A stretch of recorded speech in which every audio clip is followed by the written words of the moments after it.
Isang tanong, isang sagot. Meron ho ba sa atin ang hindi kinuto nung tayo'y mga bata pa? Lalo pa ngayong tag-init na pawisan pati ang ating anit. Talaga namang wala yatang makaliligtas sa mga kuto. Pero ito ang malaking problema ng isang dalagita ngayon sa Argao, Cebu na sa dami ng kanyang kuto, kinalbo.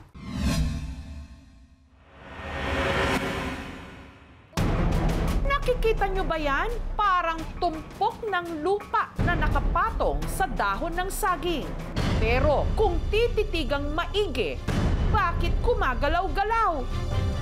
Naku po, hindi pala kasi ito lupa, kundi sandamakmak na kuto. Diyos ko po, nakapangingilabot.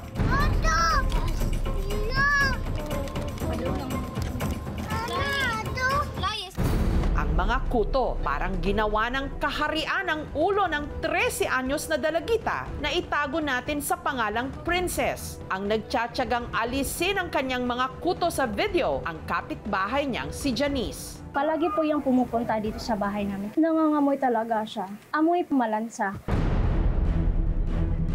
Pagkahawi pa lang ni Janice sa buhok ni Princess, nagpulasan na agad ang mga kuto. Wala ba, nangambak.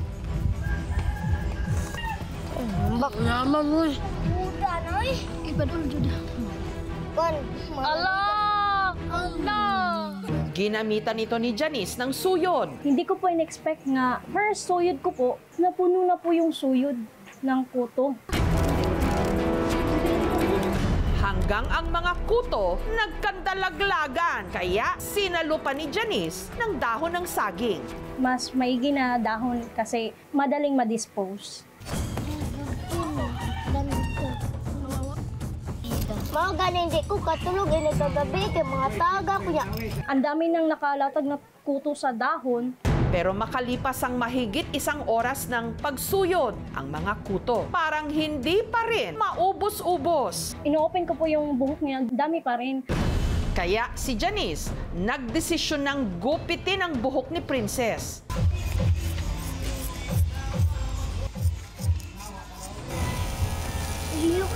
Sunod niya itong ni-razor.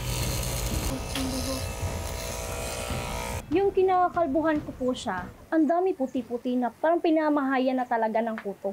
Ang tumpok-tumpok na kuto mula sa ulo ni Princess. Pinatapon ko po doon sa basurahan, tapos pinasunog ko po. Paanong nangyaring ganito karami ang kuto sa ulo ni Princess?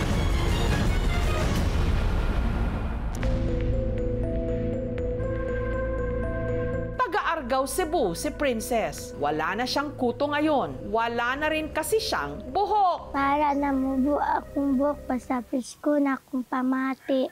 Mainam na raw ito kesa puno naman ng kuto ang kanyang ulo. Matul kayo, inig matulog ko, mangtagak niya.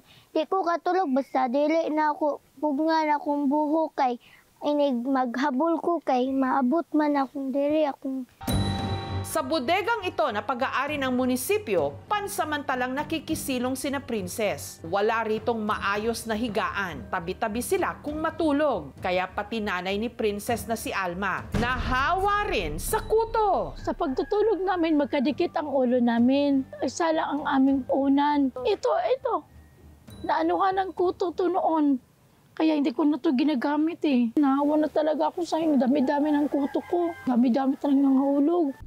Ang kanilang unan, mga tinuping damit. Kaya naman pati sa mga ito, gumapang na ang mga kuto. Isa lang ang towel namin gagamitin. Yung suklay namin isa lang. Inanuhan namin siya ng suklay. Kahit suklay na maluwag siya, kumakalat pa rin sa kumot. Wala ba, nangambak. Nito lang daw nakaraang taon nung unang napansin ang dumaraming kuto ni Princess. Nangambak naman mo eh. Hinala nila dahil nakatira sila sa maruming tambakan. Mainit at saka maraming nakapalibot na mga basura. Wala rin silang maayos na palikuran. Kaya si Princess, bihira ring maligo. 2 lang sa isang linggo. Dahil kulang ang kinikita ni Alma bilang kasambahay at ng kanyang mister na si Manuel na isang construction worker, hindi raw nila napacheck up si Princess. Kaya kung ano-anong remedyo na raw ang ginawa nila, nilagyan pa nga raw ng gata ang buhok ni Princess para mas dumulas at malaglag ang mga kuto. Pinahiran na rin daw nila ito ng liniment oil. Magbalik-balik yung kuto. But nga naibuong bitaw ko niyang ulong. At dahil desperado na, gumamit na rin daw sila ng chalk killer o yung chalk na lason sa mga ipis at langgam. In fact, yung mga produkto na yon makakos ng irritation dun sa scalp or sa anit, which can lead into a bacterial infection. Pati pag-aaral tuloy ni Princess, apektado. Sige ko ginon sa akong classmate og kutuon. Kung classmate kay sige lagdula. Yung mga papel may sakit kaya akong dugan eh. Ulihon kong taman. Ning pag-uli na ako, pertingil ako.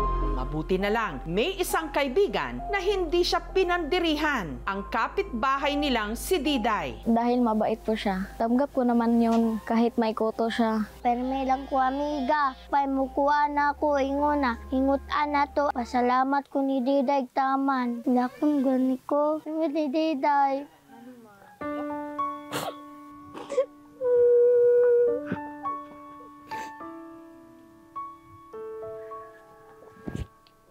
Si Diday mo dawat na ako. Kuto ko. Ang ina ni Diday na si Janice, nag-alala baka mahawa ng kuto ang kanyang anak. Oh, actually po, hindi po ako nandidiri. Kapag pumupunta po siya dito sa bahay, nandun lang talaga siya sa terrace. Nalalaglag kasi yung kuto niya. Kasi yung anak ko, sinusuyod siya, pinapaligo niya rin yan, binibigyan din niya ng damit. Bilang isang ina, nagigilty po kasi ako. Hanggang hindi na nakatiis si Janice at siya na mismo ang sumuyod sa buhok ni Princess. Ang dami pa rin hindi mawawala, tapos naawa ka sa bata. Sabi ko sa kanya, kalbuhin na lang kita. Bago ko din po siya kalbuhin, tinatanong ko siya, pwede ba kitang kalbuhin? Okay lang ba sa papa mo? Sabi niya, okay naman din ate. Yun na lang po ang paraan po na tulungan ko siya. Masakit po kasi marinig na binubuli din po siya na marami siya. Nasa isip ko po kasi yan na parang pinabayaan ng pamilya niya. Di tinuod nga pasagdahan mo. Siyempre ikaw ginikanan, mura kag masakitan ba? Kung naikuan nga paraan nga para makuanit, magbalik-balik ang iyang kuto. Wala kaming alam, pero hindi kami nagalit na kinakalbos ni Janice kasi naalis na ang kuto niya. Pasalamat ko ni Janice kay naluoy sa. Katunayan, 3 beses na rin daw nilang kinalbo si Princess dahil laging pinamamahayan ng mga kuto ang kanyang ulo. Pasalamat ko tama niya ti Janice. Di na magani ko patulugon. Di na pa ko mo pakanon pa ko na. Gayunman, dahil nagsimula ng magdalaga si Princess, naiilang siyang kalbo. Ang kanyang hiling, Nganan ko wig na ibang. Gusto ko maka-fail na. Buhok na ko na way kuto. ipinakonsulta ng aming team ang mag-inang Princess at Alma sa isang dermatologist. Kumusta? Kira.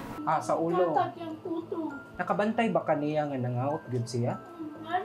Nangalot gud siya. Although wala na akong nakita na kuto, yung findings ko is she had pediculosis capitis, which is human lice or kuto. She was treated kasi nagpakalbo na siya. Kapag ang bata ay kamot ng kamot, posibleng magkaroon ng sugat that will lead to a secondary bacterial infection. Worst case talaga, yung bata will have iron deficiency anemia dahil sa sobrang dami ng mga kuto na sumisipsip doon sa dugo sa ulo ng bata. Paliguan at suyudin always yung buhok ng bata para ma-check at ma-inspect talaga kung may kuto yung bata. At saka may mga over-the-counter na medications like Permethrin shampoo which is FDA approved and clinically proven na nakakatanggal ng kuto. Dapat i-treat lahat ng family members kasi kapag na-treat na yung patient at tapos nagkakahawaan na naman, so posibleng babalik yung kuto. So ibilad sa araw yung mga gamit sa pagtulog like yung mga unan, kumot.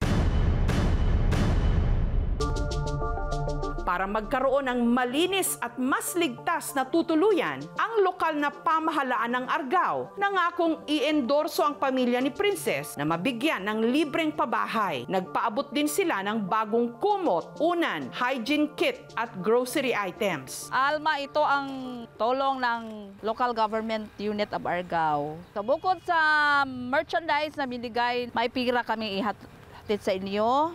Nag-abot naman ang aming programa ng tulong pinansyal. Salamat sa lahat sa tulong ninyo. Hindi ko inakala na tulungan kami ng ganito. Pero ang pinakamahalaga para kay Princess ngayon, ang hiling niyang wig na pansamantala niyang magagamit habang pinapahaba pa ang kanyang buhok. Yes, thank you! Ganan ko, wala na ko'y kuto. Nagkataas, wish na nako.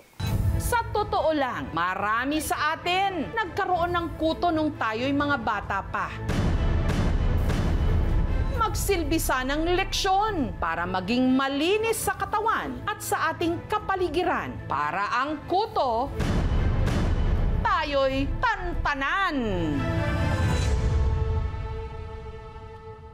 Thank you so much mga kapuso. Kung nagustuhan niyo po ang videong ito, subscribe na sa GMA Public Affairs YouTube channel. Don't forget to hit the bell button for our latest updates.